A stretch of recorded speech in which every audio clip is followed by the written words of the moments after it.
Damos comienzo a un nuevo programa, Servidores de Dios. Quien te habla es Manuel Cornejo. Estaré compartiendo la palabra de Dios y lo haré de una manera expositiva, versículo a versículo. Y en esta ocasión será en la primera carta a los Corintios, capítulo 11 y versículo 4, donde dice: todo varón que ora o profetiza con la cabeza cubierta, afrenta su cabeza. Comienza diciendo este versículo: todo varón que ora o profetiza. Note cómo aquí el apóstol establece un contraste entre el varón y la mujer en cuanto a la práctica de la oración y también de la profecía. Y note que el alcance es extensivo cuando dice a todo varón, es decir, cualquier hombre que participa en la reunión de la iglesia, bien sea de la congregación o en una casa, o de una reunión general de todos los creyentes. En ella los hombres participaban en la oración y en la profecía. En cuanto a la primera, no hay problema alguno para determinar en qué consistía. Se ora bien en intercesión, en gratitud, en adoración, en peticiones, y además la oración se dirige al Padre en el nombre del Hijo y en el poder del Espíritu. Esta es una actuación propia del culto. ¿Era en la casa o en la iglesia, en privado o en público? Por el entorno textual próximo debe de entenderse como la práctica en la reunión de la iglesia. Sigue diciendo este versículo, con la cabeza cubierta. No pudiera referirse al ejercicio del don profético, mediante el cual el que lo había recibido podía comunicar un mensaje del Señor para toda la iglesia. Este don no era aplicable al sentido de profecía de apóstoles y maestros, sobre el que se asentaba la revelación del fundamento doctrinal para la iglesia. Este don, dado a un contado número de creyentes, deja de estar operativo cuando el Nuevo Testamento ya se ha escrito. Así pues, cerrado el canon bíblico, no es posible añadir nada más al escrito bíblico. Pero en el contexto de la epístola y de modo especial en los capítulos sobre el culto, profetizar tiene que ver con hablar a los hombres para edificación, exhortación y consolación. Primera de Corintios capítulo 14 y versículo 3. Note que no se trata tanto de enseñar a la iglesia, sino de edificación para la congregación. El que profetizaba de este modo tomaba de la palabra de Dios, dada bien oralmente por los apóstoles o bien en los escritos bíblicos, tanto del Antiguo Testamento como del Nuevo Testamento, y, apoyándose en ellos, exponer el significado y también la explicación del texto. Sigue diciendo este versículo, con la cabeza cubierta. Una frase incompleta en la que literalmente se lee sobre cabeza teniendo. En el mejor de los casos faltaría un complemento al verbo que podría ser algo, de manera que se leería sobre cabeza teniendo algo.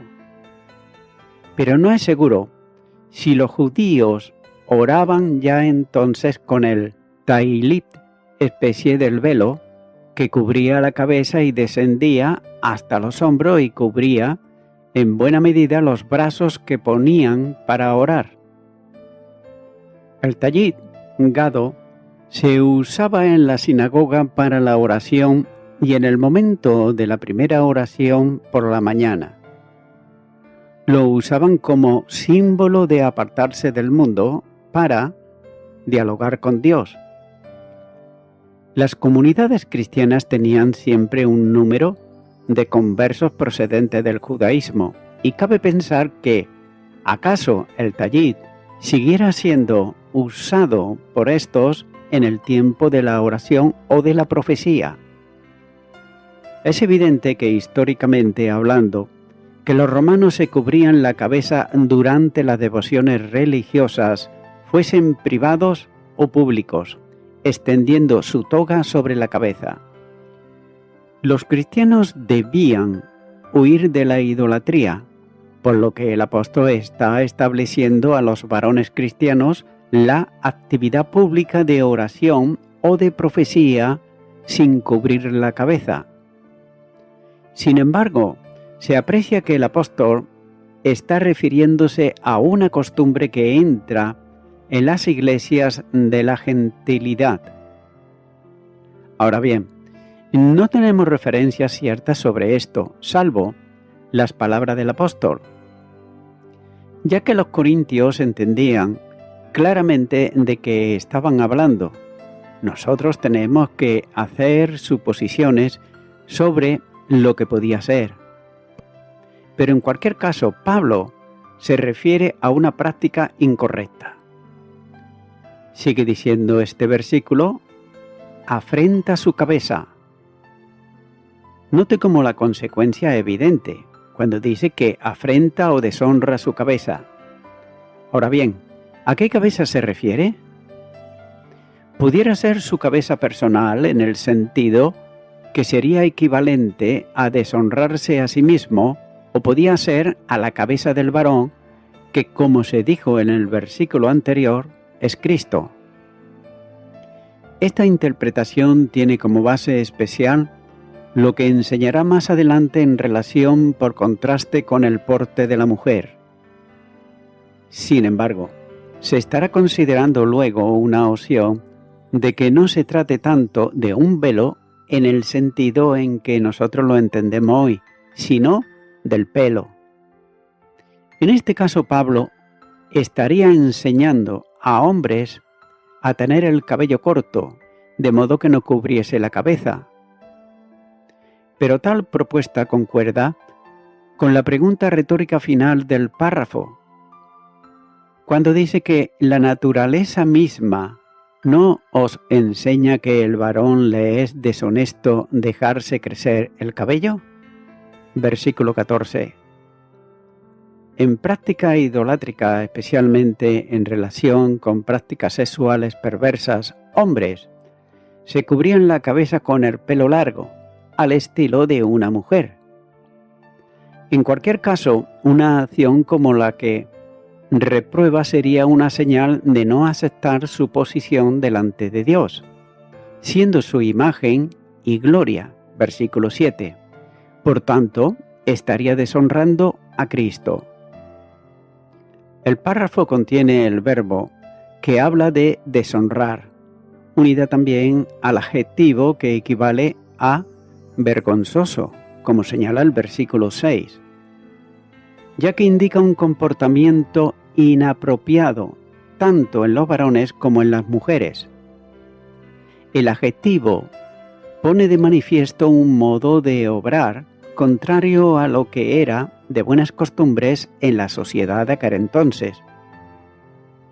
Continúa ahora con el versículo 5, donde dice: pero toda mujer que ora o profetiza con la cabeza descubierta, afrenta su cabeza, porque lo mismo es que si se hubiese rapado.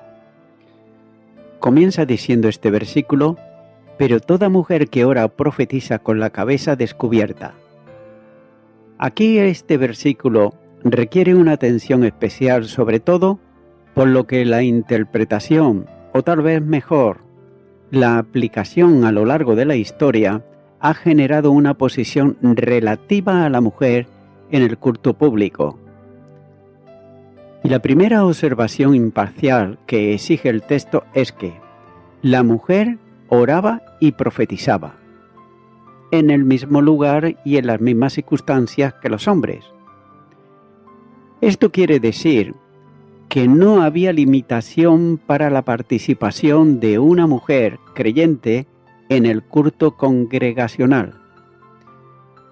Note que el apóstol no prohíbe esta acción, pero sin embargo debía de hacerla con una determinada compostura.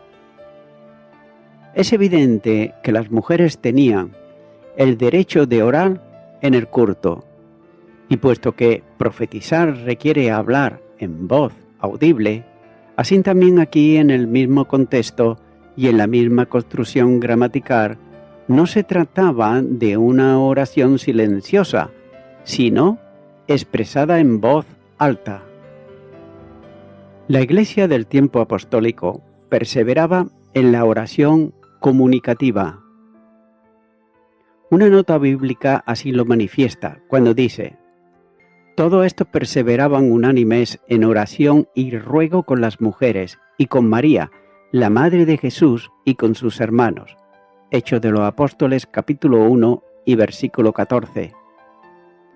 En el aposento alto, además de los 11 apóstoles, se reunían también otros creyentes. Es interesante notar la importancia que se da en el texto citado a la presencia de las mujeres. Los creyentes que estaban juntos en Jerusalén eran el núcleo inicial de la Iglesia cristiana. El número de creyentes que estaba orando junto era de unos 120 personas, como señala Hechos de los Apóstoles, capítulo 1 y versículo 15. Las mujeres tuvieron una notable relevancia en el ministerio de Jesús, ya que algunas sostenían financieramente las necesidades del grupo, como señala Lucas capítulo 8 y los versículos 2 y 3. Estas, y con toda seguridad otras mujeres, habían seguido a Jesús desde Galilea en su última visita a Jerusalén. Algo cambió radicalmente en la Iglesia en relación con las mujeres. En general, habían sido consideradas como personas de segundo nivel en la sociedad romana y también entre los judíos. Pero Cristo, note que le da el lugar que les corresponde. Las mujeres iban a tener un destacado papel en la obra misionera y en la Iglesia primitiva. En la referencia de Hechos de los Apóstoles, la construcción gramatical equivale a tanto como, es decir, que exige entenderlo como que oraban las mujeres junto con los hombres. Y así se puede leer cuando dice que los apóstoles perseveraban en la oración, tanto como las mujeres, tanto como María, tanto como los hermanos de Jesús. Si se quiere vincular la oración con los hombres solos, tendrá que explicarse el tanto como del texto griego. Nótese por otro lado que también Felipe tenía 4 hijas doncellas que profetizaban. Hechos de los Apóstoles, capítulo 21 y versículo 9. La primera convertida de la Iglesia en Grecia fue una mujer, como señala Hechos de los Apóstoles, capítulo 16 y los versículos 13 al 15. Y las mujeres tuvieron el papel clave en el establecimiento de iglesias en el mundo greco-romano. Así ocurrió, por ejemplo, en Filipos, donde en su casa se congregaba la iglesia. Hechos de los Apóstoles, capítulo 16, versículo 40. También a Febe llamaba Pablo diácono, el término femenino es diaconisa, que no aparecía entonces, ocupado sin duda un lugar importante en la iglesia en Cencreas, Romanos capítulo 16 y versículo 1. También Priscila o Prisca es considerada por Pablo, al igual que su marido Aquila, como colaboradores. El término se usaba para referirse quienes acompañaban al apóstol en la obra misionera, confirmando que ella era una misionera activa. Con Trifena y Trifosa usa el apóstol un término que designa el trabajo arduo de los líderes de la iglesia, como señala Primera de Tesalonicenses capítulo 9 versículo 12. También de los predicadores, Primera de Timoteo capítulo 5 y versículo 17. Y de él mismo, Colosenses capítulo 1 versículo 9. O también para referirse al combate en contra de las falsas doctrinas, 1 Timoteo capítulo 4, versículo 10. Pero retornando al texto que se considera en la epístola, no hay duda de que las mujeres oraban en las reuniones de la iglesia. Pero todavía más, y es que profetizaban. Algunos defensores del silencio absoluto de la mujer en el culto, ellos insinúan que el hecho de que las mujeres orasen o profetizasen en la congregación de Corinto no supone la prohibición del apóstol, como otras muchas cosas que se hacían incorrectamente en aquella iglesia. Sin embargo, lo que Pablo está prohibiendo no es el orar o profetizar, sino la forma correcta de hacerlo, que es a lo que está atendiendo aquí el texto bíblico. Ya que no es posible establecer con el texto presente ningún tipo de limitación al ministerio público de la mujer en la iglesia. Sigue diciendo este versículo: afrenta su cabeza. Note como otro aspecto problemático en el texto es el uso del adjetivo verbal, cuya raíz está en el verbo que expresa la idea de cubrir o ocultar.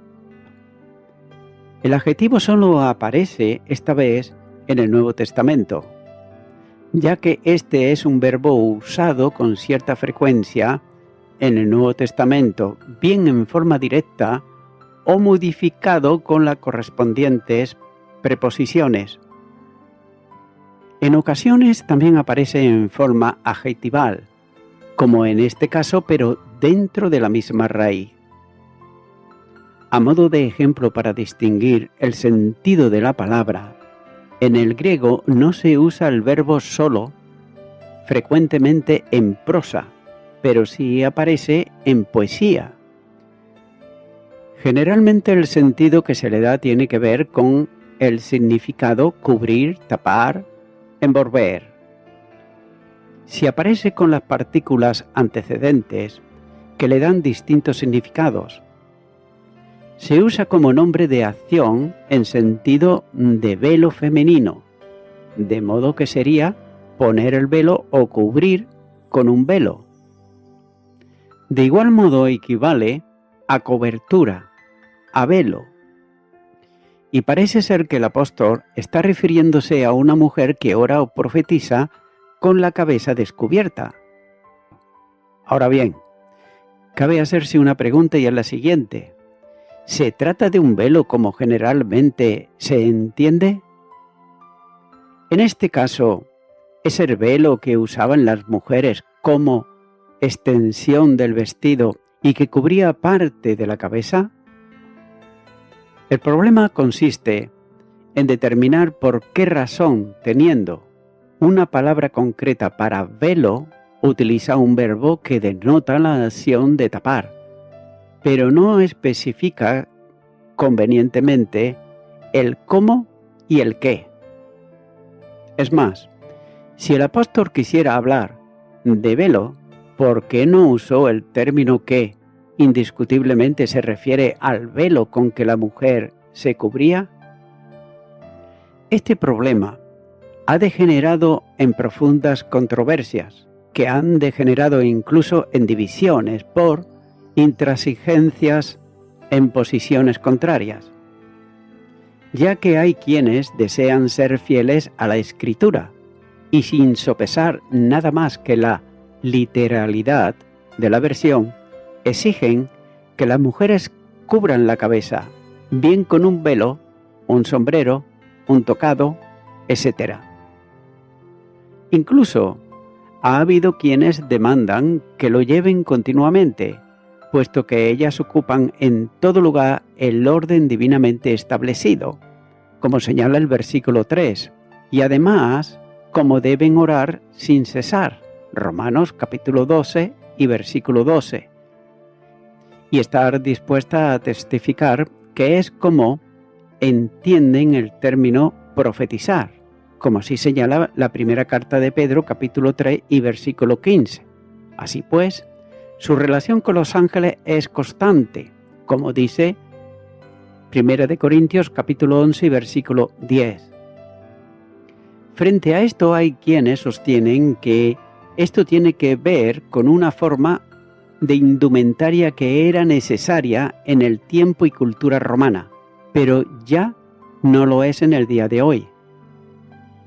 Por otro lado, hay grandes eruditos bíblicos, como por ejemplo Barnes, cuando dice que en todo el Nuevo Testamento y después de todas las explicaciones que se han dado de este pasaje, confiesa Barnes y dice que confieso que yo no lo entiendo. No sé lo que quiere decir y lo considero como de los raros pasajes de la Biblia, cuyo significado es actualmente completamente inexplicable. Fin de la cita de Barnes. A esto se une también el poco conocimiento que se tiene del trasfondo sociocultural, que incluye también el religioso en la Corinto romana. En tercer lugar, es el único pasaje en todo el Nuevo Testamento que toca esta cuestión, de modo que no tenemos pasajes paralelos para así poderlos comparar y aclararlo. Y además el problema se añade al observar que ningún padre de la Iglesia, entre los llamados padres apostólicos, que estuvieron en contacto directo con los apóstoles o con los más próximos a ellos, trataron este tema, salvo alguna referencia en los escritos de Tertuliano, ya en el año 200 después de Cristo.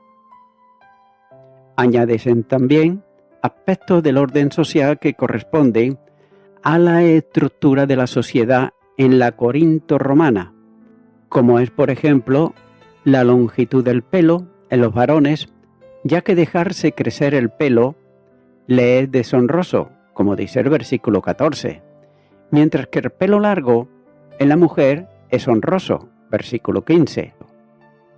Sin duda, en el contexto social de hoy, ninguna de estas cosas, pelo más o menos largo en el hombre y más o menos corto en la mujer, es honroso o deshonroso. Y Pablo alude a una serie de argumentos que son el tipo cultural, apelando a la que produce socialmente una cabeza cubierta o descubierta, como señalan los versículos 4 al 6. Y una apelación a la propia naturaleza para reforzar la instrucción que da a los corintios la tenemos en los versículos 13 al 15. Sin embargo, no se puede dudar que también apela al aspecto teológico como el de la creación del hombre y de la mujer, como señalan los versículos 7 al 12. Pero uno de los problemas interpretativos es determinar si se trata del velo, no importa qué tipo, o de un estilo de peinado, ya que algo colgado en la cabeza pudiera muy bien ser cualquiera de estas dos cosas. El apóstol felicita a los creyentes por retener fielmente sus enseñanzas, de modo que, si se tratase de haber abandonado el uso del velo, no cabría una alabanza de este estilo, lo que orienta a pensar que no se trataba del velo.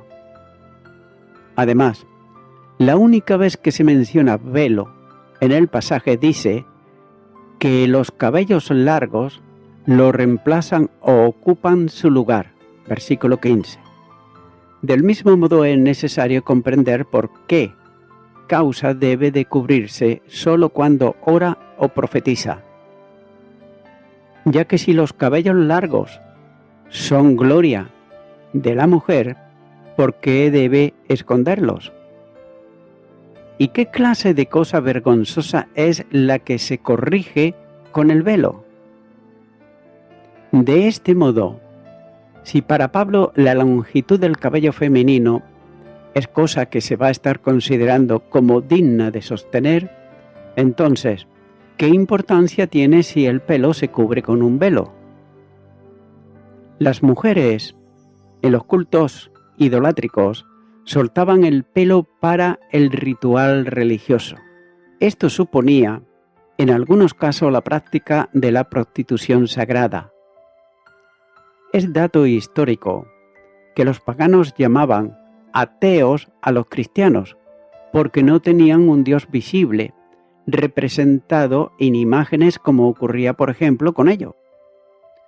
En ese sentido pudiera ocurrir que las mujeres soltaran el pelo en el culto para que los que pudieran entrar en la reunión de cristianos observasen que las mujeres con el pelo suelto estaban orando a Dios y profetizando en su nombre, aunque no tuviesen representación de Él en una imagen. En cultos paganos, la mujer y las sacerdotisas llevaban el cabello suelto y revuelto como los hombres, ya que los cabellos sueltos eran un signo de inspiración profética. La iglesia en Corinto no debía de imitar actitudes del culto pagano y costumbres de atavíos, puesto que los paganos hacían esto para entrar en contacto con las divinidades. Esta hipótesis puede sostenerse en el hecho de que Pablo, si la mujer no se cubre, pide que se tape, como era habitual en una prostituta, entre ella la llamada hetairias. Con todo, esto era una posibilidad, pero, como en el caso de quien interpreta lo que debe de cubrir la cabeza como un velo, no tiene garantías bíblicas firmes, por lo que debe de quedar en mera hipótesis. También agréguese a todo esto una pregunta clave, y es: ¿se trata de doctrina fundamental o general? En esto se determina también si es normativa para todas las iglesias en todos los tiempos, o si se trata de corrección de problemas que existían en gran cantidad en la iglesia en Corinto. Ante tal cúmulo de problemas de exégesis, debe llegarse también a entender que la certeza de todos los detalles y el alcance de la instrucción no se puede determinar con plena seguridad.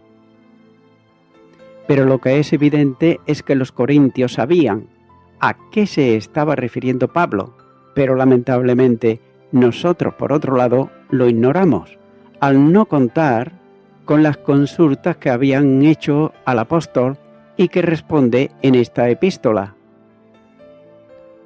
Es también necesario admitir que la mujer oraba y profetizaba en la congregación de Corinto y que el apóstol no lo prohíbe, pero enseña que debe de hacerlo de una determinada manera, cubriéndose con lo que cuelga, asunto considerado anteriormente.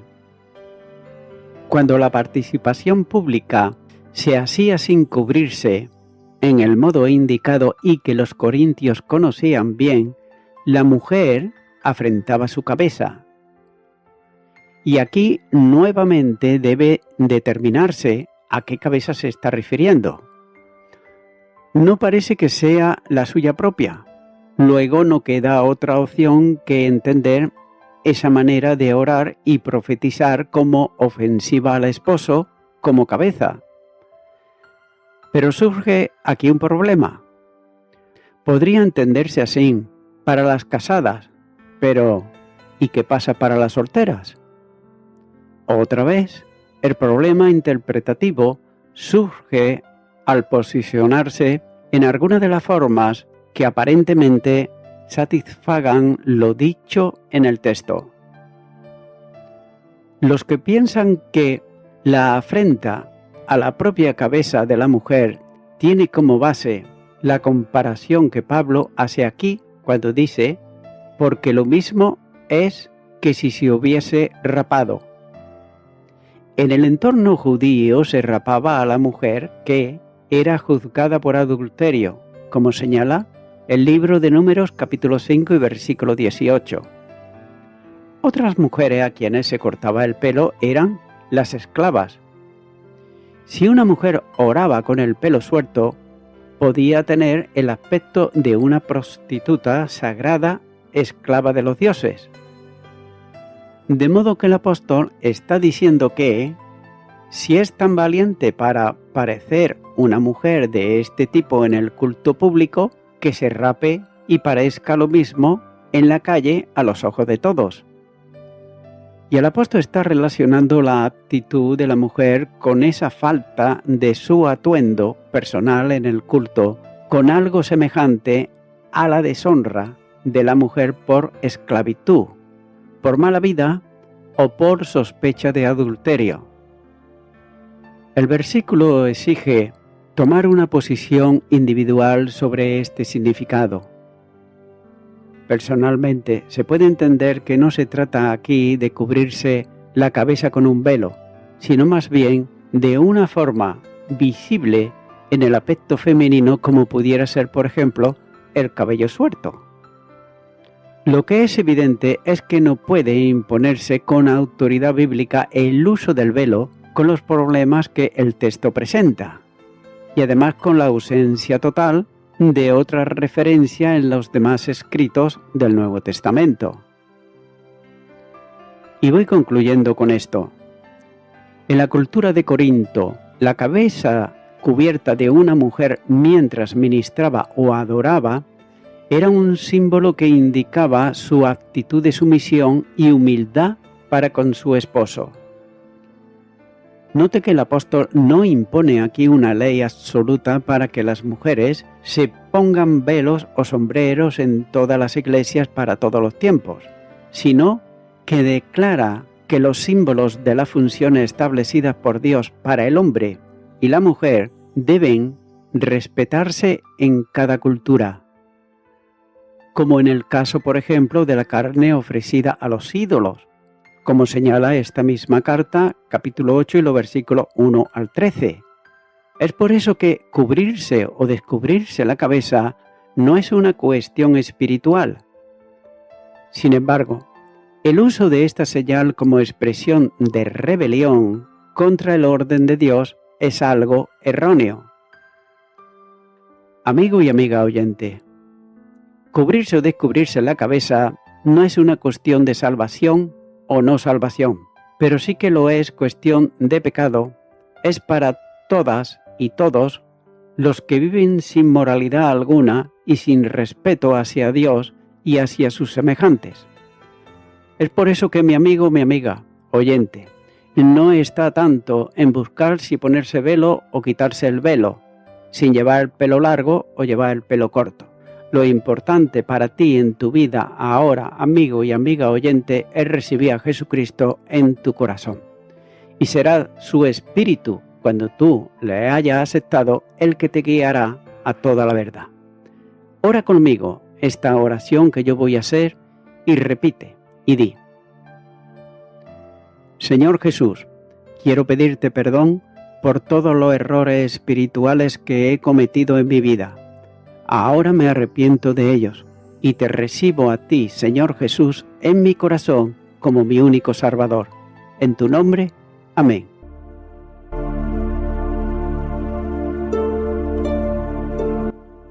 Amigo y amiga oyente, si tú has hecho esta oración de corazón, te recomiendo que comiences a orar a Dios, en primer lugar, en el nombre del Señor Jesucristo. Orar a Dios no es rezar, sino que es hablar con una persona. También te recomiendo que leas la palabra de Dios y lo hagas a diario. Comienza, por ejemplo, con el Nuevo Testamento. Y también, por último, te recomiendo que para que puedas crecer espiritualmente, te congregues en una iglesia cristiano-evangélica, donde se predique, se enseñe y se practique la sana doctrina y la palabra de Dios. Congrégate ahí y con el tiempo podrás crecer espiritualmente y también servir al Señor Jesucristo. Que Dios te bendiga.